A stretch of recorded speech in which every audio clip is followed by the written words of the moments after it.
body soap that smells the same. Between this and your E30 M3, what do you think is the objectively better driver's car? First time for me also. Really?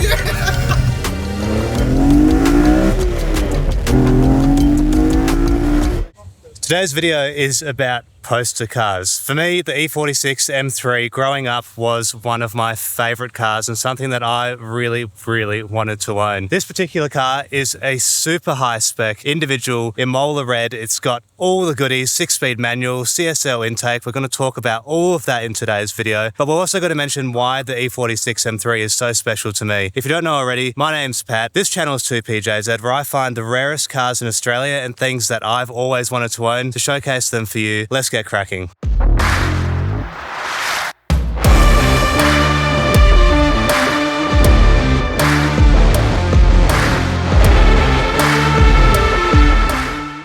So a quick introduction to the E46 M3 if you're not already aware. This car was hand built in BMW's factory in Regensburg in Germany. The BMW E46 M3 is also powered by a 3.2 litre straight six called the S54, which won 6 consecutive International Engine of the Year awards. So it's not just me talking about how good this car is. This car is an absolute legend in every sense of the word. So the color of this car is called Imola red. It has Öhlins coilovers, which is why it's so low here at the back. It's the stance on this car for me that really does it. I just think the way this thing looks is absolutely incredible. It has a super sprint exhaust, which sounds a little bit like this.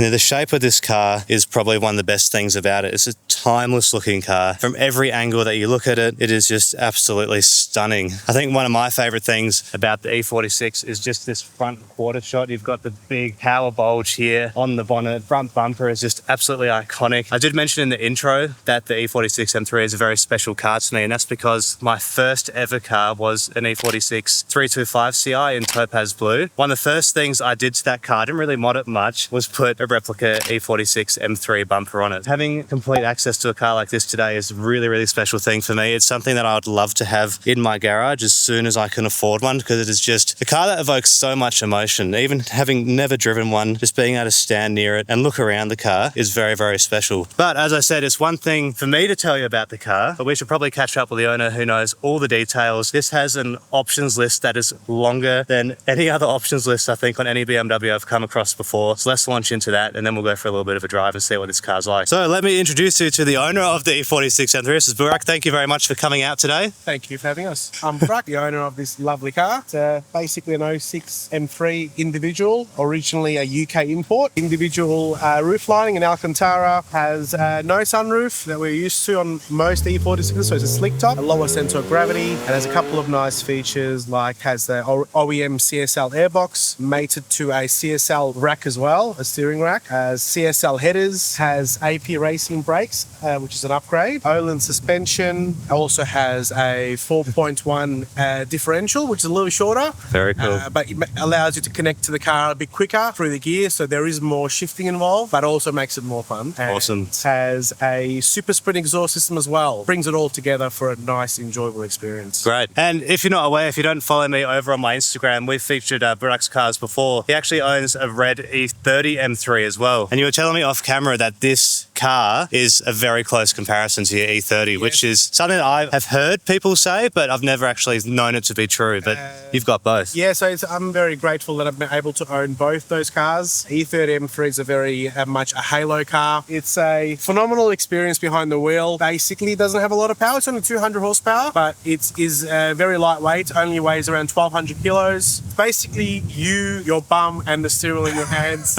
gives it very much a go-kart experience, but the emotion and the connection behind the wheel is very visceral. So the sound that you hear behind you and the way the car carries speed through the corners, it basically represents what BMW M is all about. Cool. Awesome. Well, how about we have a look through the car, because we haven't actually opened it up, and you can tell me a little bit, especially about the interior. There's some special stuff going on in there. So this car is optioned with Walkaround leather, which is a finer grain of leather used by BMW individual. module has birchwood interior trim as well, which That's beautiful. doesn't look great in photos, but when you actually sit inside the car and actually feel it, it gives it a very much a luxurious sort of a feel. Also has heated seats, which you don't see.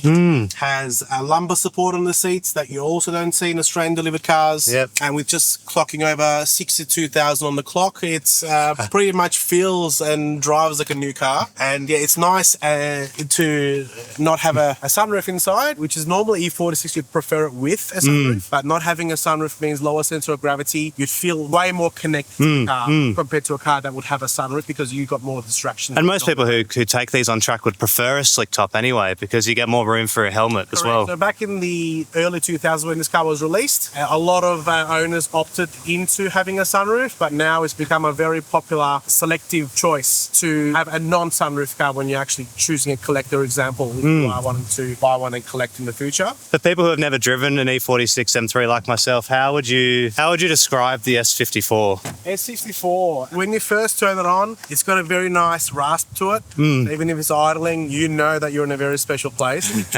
amongst all the other BMWs. It's not as torquey at the low revs, but the torque kicks in quite quickly around 2,500-3,000 RPM. So you don't feel like you are having to get on the gas a lot to get going, and it's very refined. But when it starts to sing above 4,000 RPM and the airbox opens up, completely a different car. Speaking of, there's something very, very special under here that if you're a BMW fan watching this, you might already know. Oh my God. For someone like me, this is legit as it comes. This is a CSL carbon intake airbox. The whole thing, the whole kit and caboodle. This is an extremely expensive part. It was opted to be purchased from the dealership. Sure. Not many people get to do that, because you normally need to give a CSL VIN to get this part ordered. But the person that spec'd the car originally must have had a few good connections. That's crazy. Even I've been looking at trying to buy one of these now. How much do these go for? They're like close to what? About 10 to 12. I would say 10 grand with installation. Yeah, but it's totally worth it. Cameras or videos don't really pick up the noise. Doesn't represent it really well through camera, but when you're inside the car, even if your windows are fully up, you still hear it just speaks to you. And yeah, it sounds phenomenal. It sounds like a 80s DTM cars. It sort of takes you back to an E30 M3. But yeah, look how big it is as well. Like, this is my hand, and that's how wide the airbox is. That's nuts. So aside from the airbox, something else is really special about this car, which is the European delivery that we were chatting about earlier. Yeah, so it is basically have the European delivery option ticked in the box. When the car was getting spec'd up, basically the owner has the opportunity to be able to pick up the car from the factory in Germany and then drive it back down to their home country, which was in this case UK. So that's a really cool option to have. There are photos of the car basically being sighted for the first time through the stairs of the dealership in Germany. Wow. Where you see basically when you look down the stairs, wow, you see the car spinning on a turntable. So that's cool. I'm very grateful to own it, because you don't really see cars in this specification in this country. Yeah, that's what made me buy it. Now the question has to be asked, between this and your E30 M3, what do you think is the better car? Emotions aside, what do you think is the objectively better driver's car? I think the 46 is a more refined experience, but if you want to be feeling like you're in a race car with a DTM roots, it always goes back to where it starts. Yeah, the E30 M3. I would have to be, but you'd expect this, being 20 years newer, to be a more refined car. If it wasn't, they'd be doing something wrong probably. Absolutely, but what also makes this car really special in my opinion is the actual heart plate, which is the S54, made it to the CSL airbox. It really does come into its own and sounds like nothing else out there in terms of the BMW M lineup. How about we go for a little spin and see what this car sounds like? Because it's one thing for us to talk about it, but it's another thing to actually go for a spin. So let's jump in.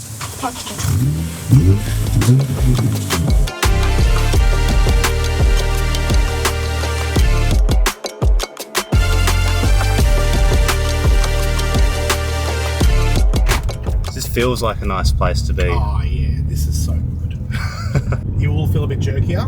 Most M cars are interestingly like that. They don't have the transmission smoothness of a GT3, where it's go bang, bang, bang, bang. GTR is the same. GTR also feels very direct. Yeah. But this you have to finesse. Your ones and your fives are a little bit like this, and your seconds a bit like that. But third and fourth is directly up and down. Fifth and sixth is slightly curved. E30 M3 is the same. Oh, it's just the smell, especially now the car's warm. Well, they all smell the same. I found a body soap that smells the same. So I bought the body soap, and when I'm showering with that, it feels like I've got the M3.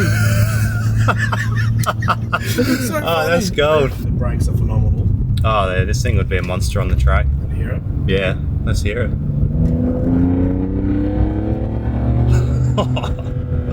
It does just pull away. It's like after you get through what, like 4.5k? Yeah. Just feel the airbox open up. It's got 2 openings. Oh, The yeah. sound, and then it changes. Yeah. It's pretty cool. Oh, that's sick. It's nothing like a good NA car where it just opens up And properly. your windows are closed. Yeah. But you still. You still hear it, yeah. Feel it's louder than the exhaust. Yeah.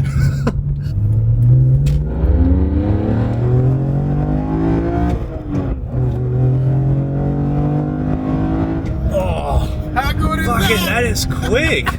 It is way quicker. Like maybe you know when you get in a quick car and it makes you feel sort of tingly and weird. Like I did not expect it to like. Wow.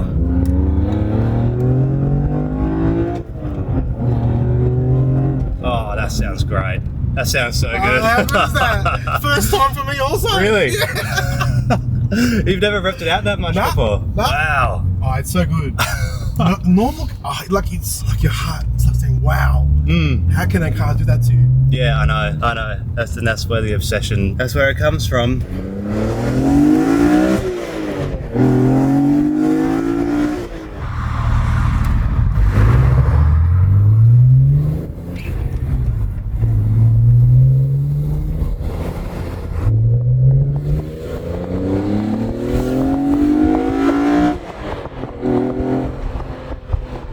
Yeah, that's cool.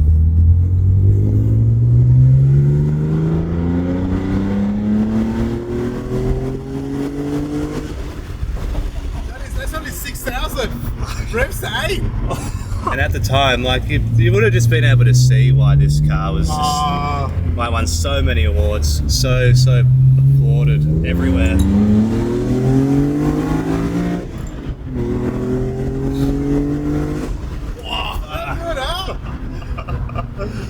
Oh man. That's phenomenal. Oh, that is great. I can't believe you've never done that before. Nah, first time. I wanted to get it used to it and obviously not give the car a hard time. Yeah.